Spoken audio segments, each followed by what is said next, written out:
Bonjour à toutes et à tous et bienvenue pour cette nouvelle vidéo. Une nouvelle vidéo, oui je sais, ça fait longtemps qu'il y a eu des vidéos sur cette chaîne.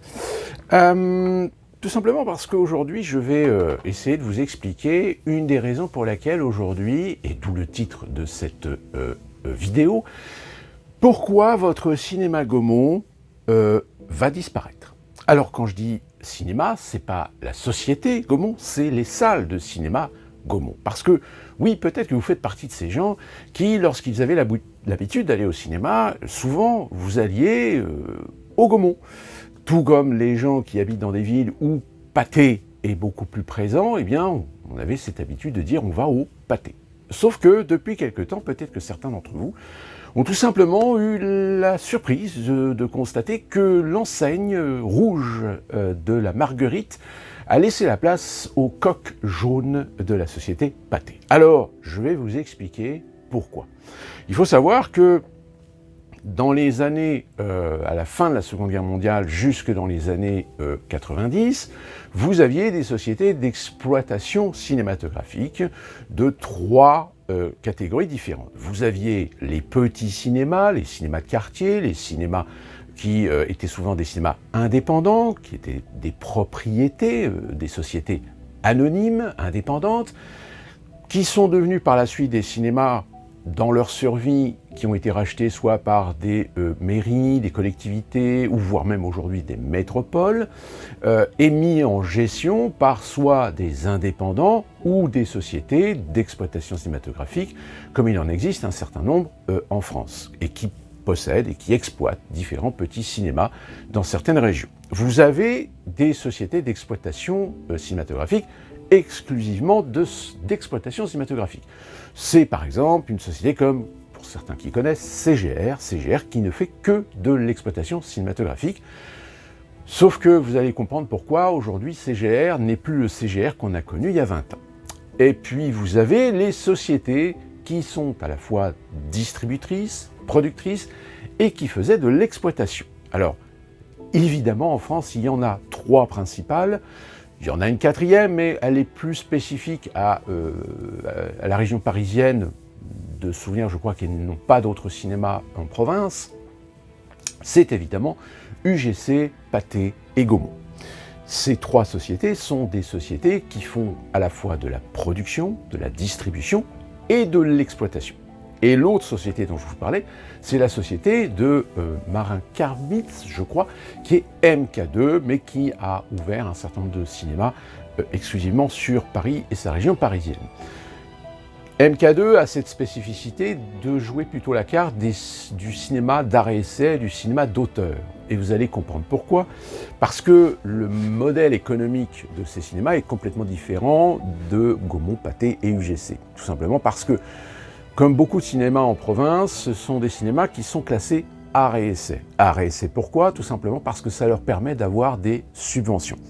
La raison pour laquelle ils ont ces subventions, tout simplement parce qu'aujourd'hui, un cinéma ne peut pas vivre avec uniquement la billetterie. Et c'est pour cette raison qu'aujourd'hui, les grands groupes que sont Gaumont, Pathé et UGC forcent énormément le spectateur, qui pour certains ne considèrent plus véritablement la personne comme un spectateur, mais plutôt comme un client, essaie de pousser à la consommation, c'est-à-dire que le chiffre d'affaires de ces cinémas passe aujourd'hui essentiellement sur tout ce qui est évidemment les confiseries, les pop-corn, les boissons, le merchandising pour ceux qui pratiquent cette activité.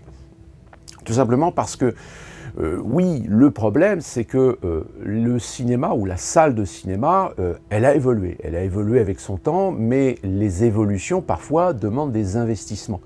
Et évidemment, l'un des investissements majeurs, l'un des bouleversements majeurs qui a eu lieu ces 20 dernières années, c'est évidemment à partir de 2010, eh bien, petit à petit, tous les cinémas sont passés au tout numérique. C'est-à-dire qu'on a abandonné la pellicule 35 mm. Alors, quand je dis c'est une évolution qui est quasiment vraie dans les salles de cinéma quasiment toutes les décennies, il y a des évolutions.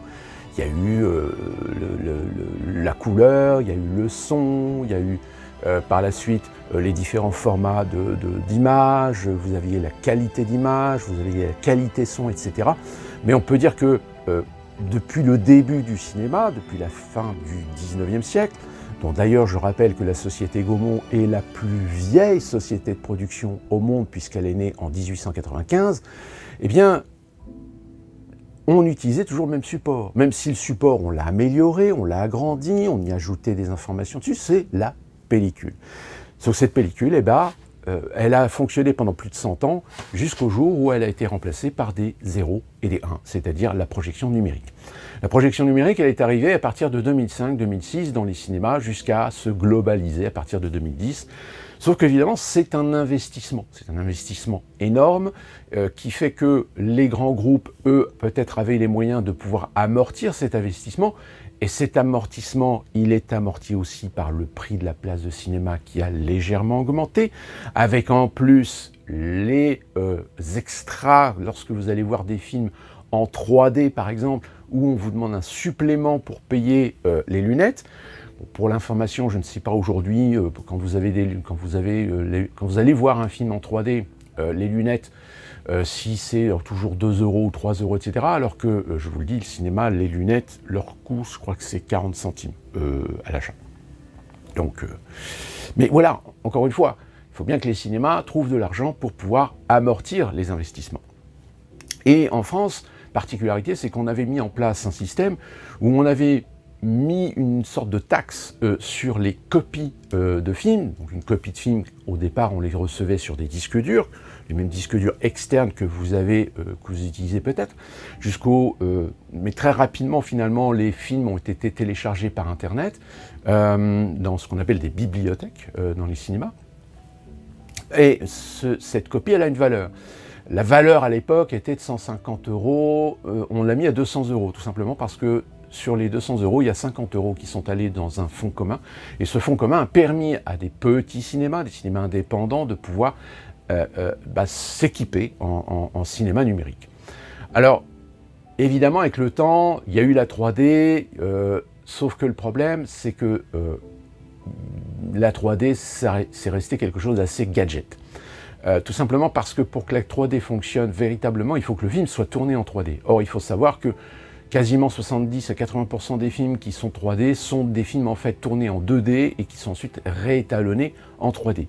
Ce qui fait qu'en règle générale, la qualité s'en ressent du fait que, à l'époque, quand on a commencé la 3D, on avait plus ou moins, dans certains cinémas, commencé à faire de la 3D avec du système actif. Le système actif, c'est-à-dire qu'on projetait les deux images en même temps, mais en alternance, et c'était vos lunettes qui faisaient un système d'obturation en synchronisation avec l'image. Ce qui fait que votre œil droit eh bien, ne voyait que l'image droite, et votre œil gauche ne voyait que l'image gauche.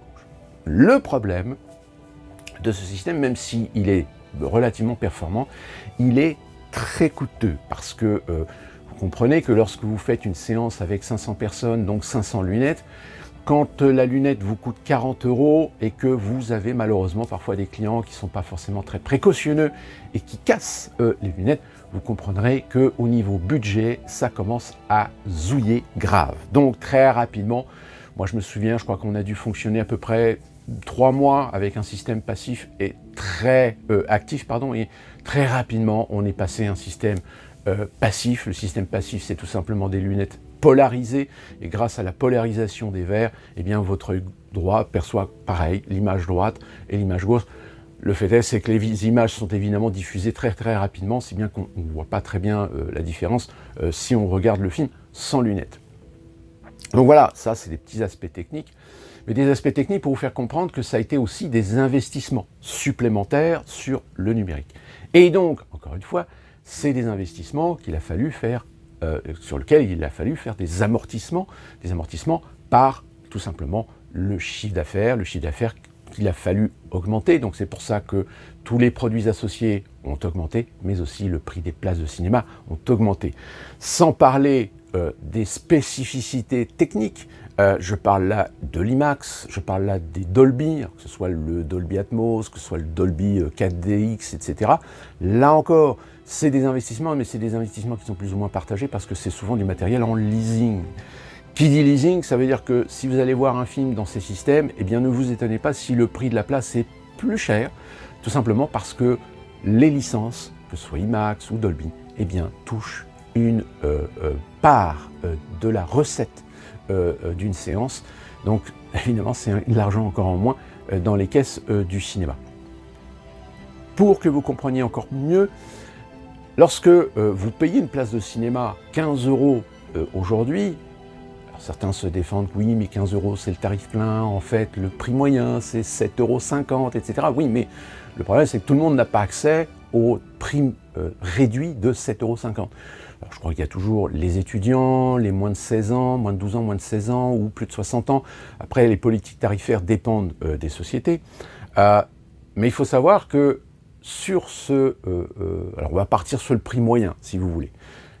Prix moyen 7,50 €. Sur 7,50 €, le cinéma ne récolte que entre 35 et 45%. Pourquoi cette différence? Tout simplement parce que lorsqu'il sort un film, en général, première, deuxième semaine, la part de chiffre d'affaires, la part de recettes qui va au distributeur, qui ensuite rétribue au producteur, va entre 60% à peu près. Et ce montant, au bout d'une semaine, 2 semaines ou 3 semaines d'exploitation, va être dégressif. C'est pour cette raison qu'un cinéma, plus il garde le film dans le temps, à partir du moment où le film fait de bonnes entrées, même si en moyenne un film perd entre 30 et 40% de fréquentation en une semaine, finalement sur 7,50 €, le cinéma ne récupère même pas 3 €. Après ça peut être 3 €, 3,50 €, etc. sur une place de cinéma. Donc vous comprenez que, alors les petits cinémas qui sont subventionnés, les cinémas d'arrêt essai, etc., eux peuvent encore à la limite s'en sortir. C'est pas très intéressant de travailler dans ces cinémas parce que eux pratiquent la convention collective nationale, donc c'est vraiment des salaires au ras des pâquerettes. Vous avez certains groupes qui possèdent plusieurs cinémas, alors j'en connais un qui s'appelle le groupe Noé, qui appartient, pour ceux qui connaissent peut-être, à Richard Patry.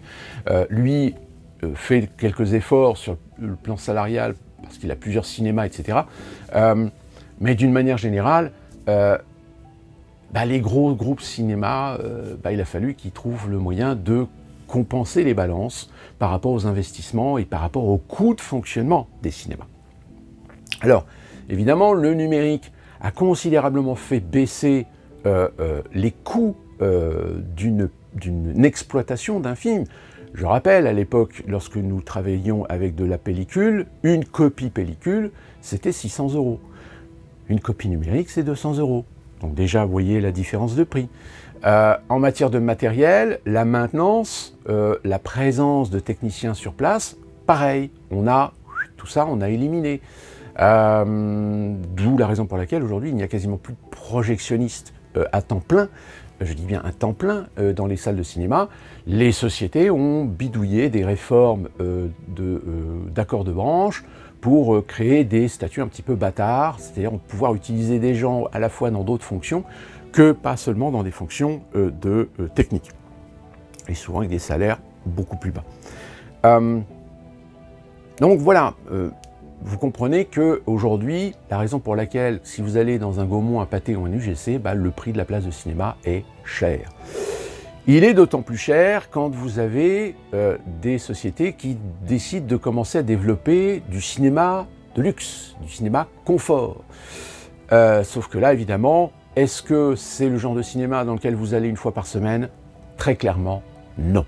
Et donc, stratégiquement, au niveau financier, eh bien, ces sociétés commencent à se rendre compte que vouloir faire du luxe, vouloir faire de la qualité, du haut standing pour une séance de cinéma, eh bien, malheureusement, ça réduit considérablement la capacité de fréquentation des cinémas.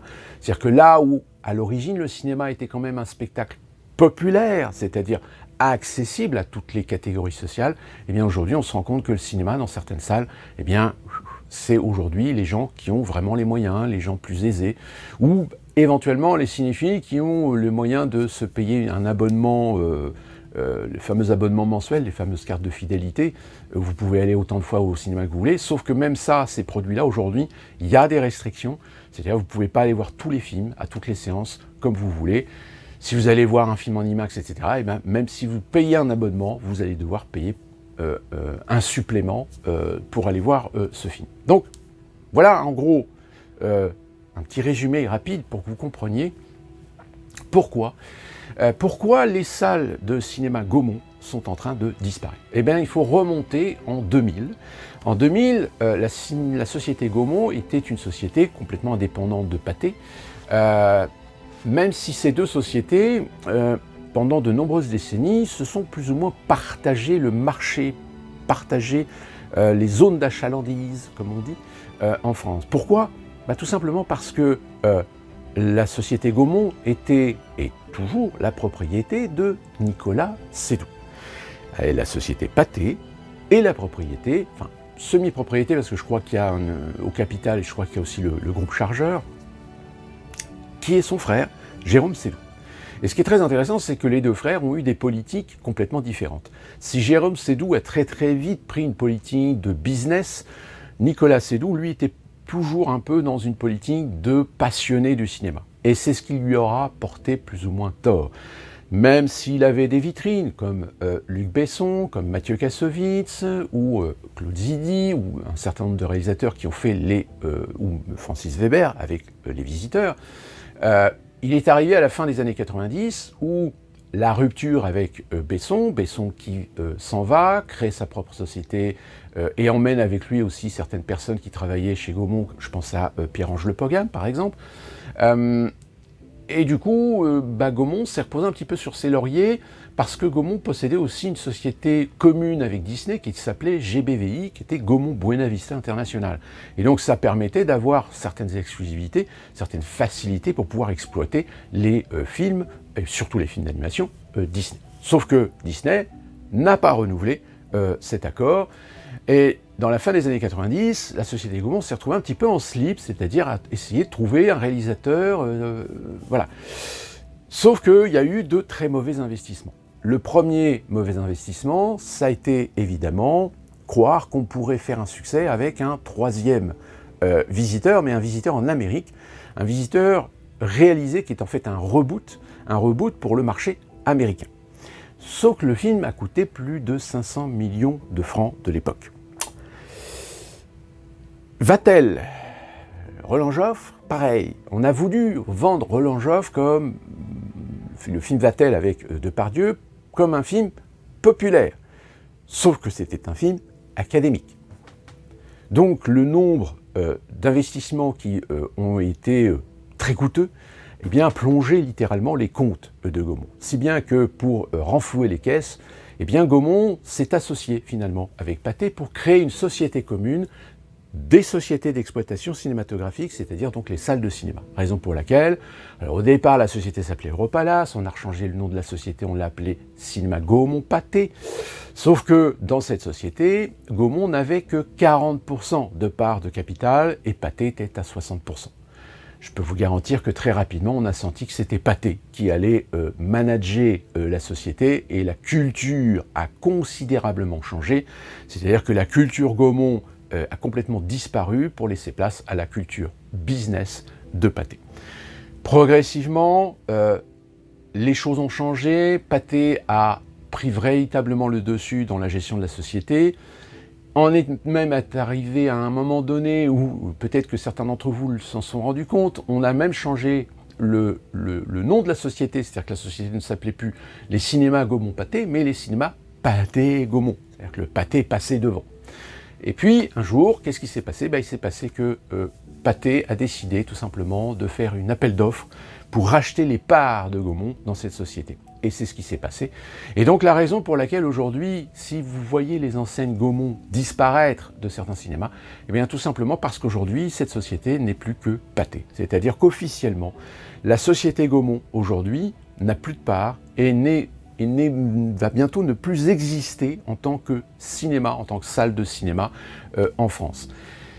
Ce qui est une page qui se tourne, importante, puisque je rappelle, comme peut-être vous et moi, quand nous étions dans des villes où Gaumont était plutôt omniprésent, c'était culturel. C'était un patrimoine culturel cinématographique local de dire on allait au Gaumont. Sauf que là, aujourd'hui, tout ça, ça va disparaître. C'est la raison pour laquelle... Alors, il y a eu un accord pour donner une sorte de temps de transition pour la société Pathé, pour transformer les cinémas Gaumont en cinéma Pathé.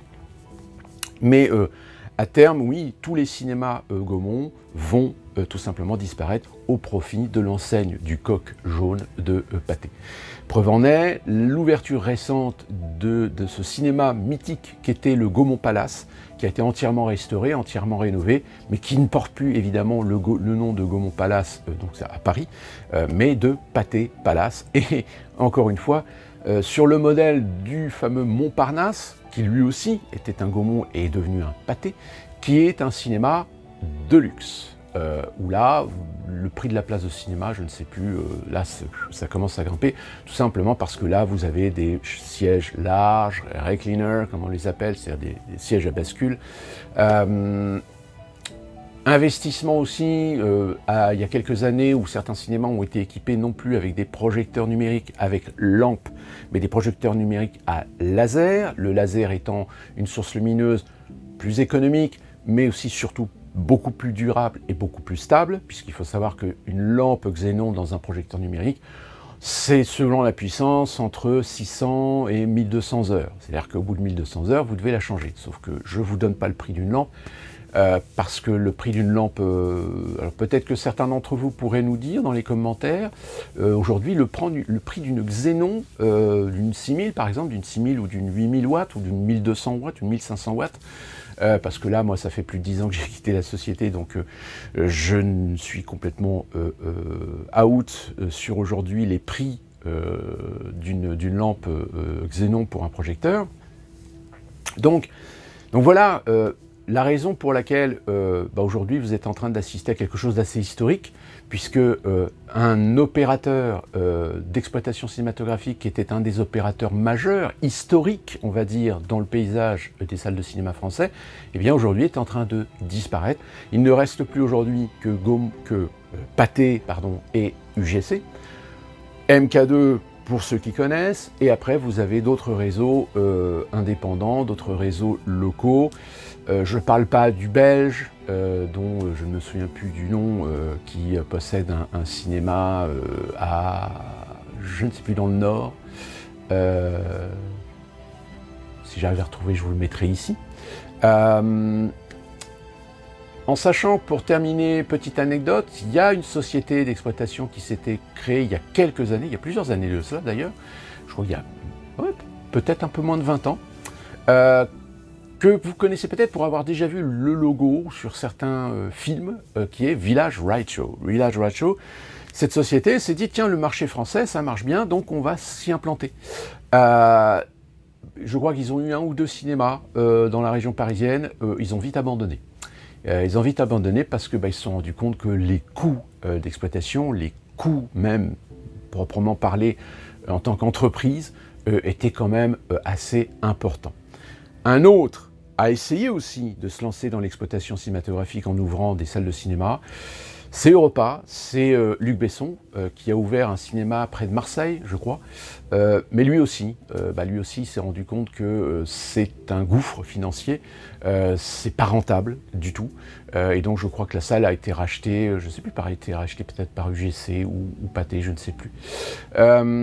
Donc tout ça pour vous faire prendre conscience que si vous avez encore la chance de pouvoir aller dans une salle de cinéma, allez-y. Allez-y parce que la salle de cinéma aujourd'hui, elle est dans une situation de crise, parce que de crise à la fois financière, mais de crise aussi identitaire. Pourquoi ? Tout simplement, comme je vous l'ai dit, il y a des révolutions qui arrivent toutes les décennies dans l'exploitation cinématographique. Et l'année 2010, les années 2010, ça a été le streaming. Le streaming qui a considérablement apporté un changement de mœurs C'est-à-dire que vous aviez beaucoup de gens qui avant allaient peut-être 2 ou 3 fois au cinéma et qui aujourd'hui ne se déplacent uniquement que pour des gros films, des gros blockbusters. Là où autrefois certains films arrivaient à faire du succès, désormais ce n'est plus le cas. Et j'ai envie de dire en ce moment, et l'année 2024 va être une année très intéressante parce que on a quand même 2 films français qui ont très bien marché en salle de cinéma, qui est Le Petit Truc en Plus et la nouvelle version du Comte de Monte Cristo. Juste comme ça, j'ai envie de dire, et finalement, peut-être que les Français ont envie de voir ce genre de film. C'est-à-dire des comédies où on s'éloigne du progressisme, où on s'éloigne de la diversité imposée, et puis des films historiques, des films en costume, là où dans les films, on ne change pas des personnages historiques pour y mettre, une fois de plus, de la diversité. Je dirais qu'aux États-Unis, c'est un peu pareil. Aux États-Unis, les Américains commencent à être un petit peu lassés de voir tous ces films, toutes ces séries où systématiquement on met de la diversité, alors que dans certains contextes, dans certaines histoires, dans certaines adaptations, ça passe pas. Ça n'a pas d'intérêt. Donc voilà ce que je pouvais vous dire pour que vous compreniez la raison pourquoi les enseignes Gaumont sont en train de disparaître aujourd'hui en France en ce qui concerne les salles de cinéma, pas la société Gaumont elle-même, qui elle continue à faire de la production et de la distribution, tant bien que mal. Pour terminer, oui, je vous recommande ce livre, qui est le livre justement de Nicolas Seydoux, un livre qui est sorti il y a quelques mois. Si vous êtes cinéphile, ce livre-là est indispensable parce que Nicolas Seydoux nous raconte des tas d'anecdotes très intéressantes et qui nous permet justement de mieux comprendre l'univers du cinéma dans ses côtés à la fois festifs, magiques, mais aussi dans ses côtés parfois difficiles, financiers, économiques, les échecs aussi, parce que malheureusement, moi j'ai eu cette expérience assez intéressante concernant justement le film de Weber, pas le film de Weber, sur les visiteurs en Amérique, où on avait pu rencontrer le producteur qui à l'époque était en plein tournage, je vous la fais, la petite anecdote, c'est à un moment donné, on s'est amusé à lui poser la question, et dire mais franchement entre nous, hein, est-ce que vous y croyez? Et il nous a tiré un petit sourire, l'air de dire bah, on le fait parce que le réalisateur, c'est quand même quelqu'un qui a apporté beaucoup d'argent, qui a eu des succès pour la société Gaumont. Mais là, on sentait bien que lui-même, c'était Patrice Ledoux, je crois, c'est Patrice Ledoux, on sentait bien que lui-même n'y croyait pas, mais voilà, pour des raisons politiques, des raisons de copinage, il n'avait pas trop le choix de financer ce genre de film. Voilà, ça c'était pour la petite anecdote. Et nous, on se retrouve très prochainement, j'espère, pour une nouvelle vidéo, et pas dans 6 mois, sur cette chaîne. Et d'ici là, vive le cinéma.